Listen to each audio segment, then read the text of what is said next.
Fala, gurizadinha, tudo certo com vocês? Eu não vou mentir, esse vídeo era para ser sobre o amistoso da seleção espanhola, mas não tem como não falar sobre a Itália, cara. Eu tô com dificuldade de explicar para pessoas que não viveram a era do futebol italiano lá nos anos 90, que não viram a seleção italiana em Copa do Mundo, o que representa a Itália ficar fora de uma Copa.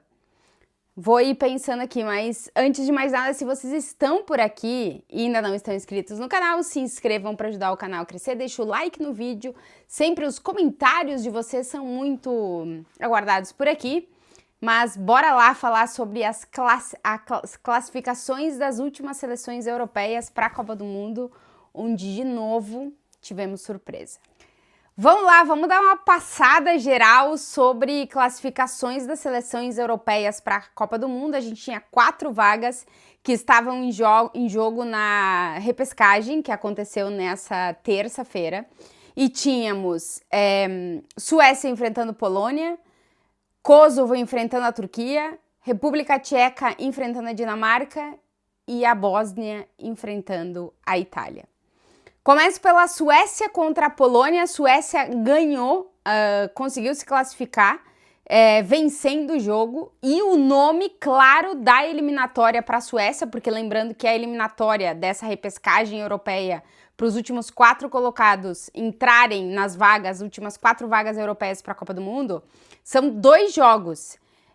Disputa um primeiro jogo eliminatório, só um jogo, 90 minutos, e depois quem passa desses 2 enfrenta, daí definitivo, valendo a vaga para a Copa do Mundo. A Suécia venceu o seu primeiro jogo com o hat-trick do Gyökeres e venceu a Polônia, vencendo por 3-2 com um gol decisivo do Gyökeres. Então, o grande cara da classificação da Suécia, que volta a disputar uma Copa do Mundo, é o Gyökeres. A Suécia ficou fora, se eu não me engano, da última Copa, então volta a disputar com o Gyökeres sendo o protagonista. Ele que faz a temporada assim no Arsenal, na seleção, marcou 4 gols nos 2 jogos aí das eliminatórias e foi o cara para classificar a Suécia. Passando para Kosovo e Turquia. A seleção turca, essa geração turca aí que tem dado muito o que falar com o Yildiz da Juventus, Arda Güler do Real Madrid, Ertuğrul, que joga no futebol português, tem dado muito o que falar, né, essa seleção da Turquia. Pois bem, venceu o Kosovo por 1-0 com gol do Ertuğrul e classificou também para a Copa do Mundo a seleção da Turquia, que a última Copa que tinha disputado tinha sido a de 2002. O tempo que o Brasil tá sem ganhar Copa do Mundo é o tempo que a Turquia estava fora da Copa do Mundo. 5 Copas depois, a Turquia está de volta com toda essa geração aí, talvez liderada mais por Yildiz e Arda Güler, que são os nomes dessa nova geração turca, que é verdade que dentro do contexto de seleção ainda precisam provar mais e vão ter aí, diante a sua primeira Copa do Mundo, para provar isso, a Turquia está classificada. Depois tivemos a República Tcheca eliminando a Dinamarca nos pênaltis. A República Tcheca, que não jogava uma Copa do Mundo há 20 anos, volta para a Copa do Mundo, deixando a Dinamarca fora. A Dinamarca simplesmente errou 3 dos 4 pênaltis, a decisão foi para os pênaltis. E aí não tinha, assim, não tinha o que fazer. Quando tu erra 3 dos 4 pênaltis, tu tá fora automaticamente da disputa e a República Tcheca classifica. República Tcheca que vai pro grupo A com México, África do Sul e Coreia do Sul. Turquia que vai para o grupo D com Estados Unidos, Austrália e Paraguai, e a Suécia que vai para o grupo F com Holanda, Japão e Tunísia. Lembrando que se o Brasil segue adiante como primeiro do seu grupo, isso aí já veremos, enfrenta o segundo do grupo F no primeiro mata-mata da Copa, então a Suécia pode estar aí no nosso caminho. Mas o verdadeiro drama da classificação europeia para a Copa do Mundo ficou por conta, de novo, da seleção italiana. A Itália enfrentou a Irlanda do Norte no primeiro jogo, venceu, classificou para o segundo jogo. E aí é o seguinte, foi jogar com a Bósnia, em território bósnio, e a Itália, quando passa pela Irlanda do Norte, comemora no vestiário, os jogadores italianos que sabiam que estavam sendo gravados, comemoram não enfrentar o país de Gales. Eles não queriam enfrentar o país de Gales. Então eles comemoram que eles vão enfrentar a Bósnia e não o país de Gales. Esse vídeo, obviamente, chegou à população da Bósnia, os jogadores do vestiário da Bósnia. As entrevistas coletivas prévias ao jogo decisivo foram basicamente sobre isso.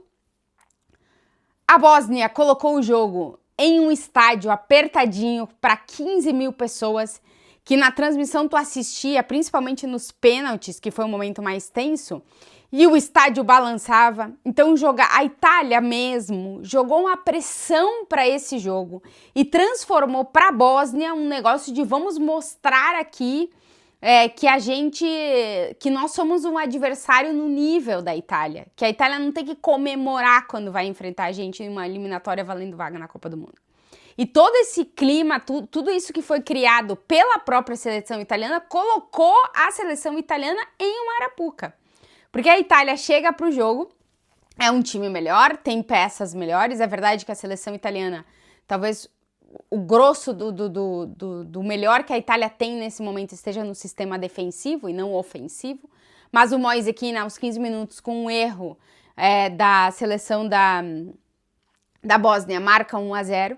E aí a Itália já tinha feito tudo para se meter nessa confusão, se mete também ela mesma em complicação dentro do jogo, porque tem uma falta, o Bastoni é expulso do jogo e a Itália joga praticamente toda a partida com 1 a menos. E aí a Bósnia, minha gente, vai para cima. Eu tava vendo as estatísticas já do finalzinho do jogo, quando já tava encaminhando para os pênaltis. Eram 30 finalizações da Bósnia e 9 da seleção italiana. E numa dessas 30, a Bósnia encontrou o gol de empate, que levou o jogo para a prorrogação. Essas 30 já eram com a prorrogação. Levou o jogo para a prorrogação. E na prorrogação também só deu Bósnia, né? Assim, era a Bósnia pressionando a seleção italiana o tempo todo. Não conseguiu marcar, é verdade, nos últimos minutos estava, acho que, bem nervosa também, para tentar encontrar um passe, encontrar principalmente o Dzeko na área, né? Que é o principal jogador e capitão dessa seleção da Bósnia. E leva o jogo para os pênaltis. Nos pênaltis, o Dzeko tem, durante o jogo ali, eu não vi exatamente o lance, mas ele desloca o ombro. Então ele não pode, o principal jogador da Bósnia não bateu os pênaltis. E a seleção italiana chuta um pênalti na lua, o outro na trave, e fica fora pela terceira Copa consecutiva sem a Itália, 2018, 2022 e agora 2026. O último jogo da seleção italiana numa Copa do Mundo foi na Copa do Mundo do Brasil, em junho de 2014. E se tudo der certo no próximo ciclo, daqui 4 anos, e a Itália voltar a jogar uma Copa do Mundo em 2030, serão 16 anos sem a Itália jogar um jogo de Copa do Mundo. É uma geração inteira. É uma geração inteira de italianos que não vêm e que vão crescer não vendo a sua seleção jogar uma Copa do Mundo. Eu até estava vendo outro dia postagens de, enfim, amigos também que eu sigo em redes sociais italianos, comentando que os outros, a gente teve as Olimpíadas de Inverno agora que aconteceram em Milano Cortina, né, na Itália, e a Itália foi muito bem, fez muitos medalhistas, né, e outros esportes estão crescendo dentro da Itália, porque o futebol tem perdido esse protagonismo e muito pela seleção. Né? A gente, querendo ou não, com os nossos clubes, evidentemente, né, a gente cresce e tal, mas a seleção também fomenta esse amor pelo futebol, essa identificação com o esporte, essa proximidade com o esporte, né? E na Itália isso não está acontecendo, porque a seleção não está entregando isso, né? Então a gente hoje tem os grandes esportistas italianos, eles não são jogadores de futebol. Eles são tenistas, eles são pilotos de Fórmula 1, eles são atletas de esportes de inverno. Eles são N outras coisas que não jogadores de futebol, porque há uma geração inteira de jogadores de futebol italianos que não viveram Copa do Mundo, que não jogaram Copa do Mundo, que estão fora desse momento de ápice do jogador com a sua seleção, que no final acaba também impulsando, agora eu me enrolei aqui no idioma, a carreira dos caras também. Tem muito jogador que brilha na Copa e se transforma em outra coisa, vai para outro clube, vira outra coisa. A Copa do Mundo, ela tem muito essa força, né? E olhando para dentro dos próprios países também, Então, é uma loucura pensar que numa Copa do Mundo que a gente vai ter 48 seleções, a Itália não está entre essas seleções. É surreal isso, é de realmente, assim, a gente sabe dos problemas que existem hoje dentro da organização do futebol italiano, né, principalmente de seleções, mas assim, 3 Copas do Mundo seguidas é para olhar para dentro, desfazer e começar a fazer de novo, né, a seleção italiana precisa passar por uma reconstrução de algo, tentar encontrar um caminho. Primeiro um projeto, um treinador que tenha um pensamento de construção de alguma coisa, depois não sei, tentar de novo fazer com que a base possa produzir jogadores dentro de uma ideia, né, estabelecida, ou pelo menos de um norte. Não tem um norte hoje dentro da seleção italiana e não é um país que dá a sensação, pelo menos nesse momento, que está com uma produção infinita de jogadores que possibilitam ter muitos bons jogadores para o técnico que chega a definir o que vai fazer com um monte de matéria-prima, né? Que é o caso, por exemplo, do futebol sul-americano, Brasil, Argentina, o próprio Uruguai. São fábricas muito potentes de jogadores e, no final das contas, o técnico que chega na seleção, ele tem... Pode ter geração melhor ou pior, mas ele tem uma ampla gama de jogadores. A sensação que a gente tem acompanhando a Itália é que parece que não tem tantos assim, e quando tem, são meio que peças desconexas, né? Tem muitos bons defensores, meio-campistas não, e atacantes menos. Então, é preciso passar por um processo de entendimento do que acontece com o futebol da seleção da Itália e repito, começar de novo, né? Porque, repito, 3...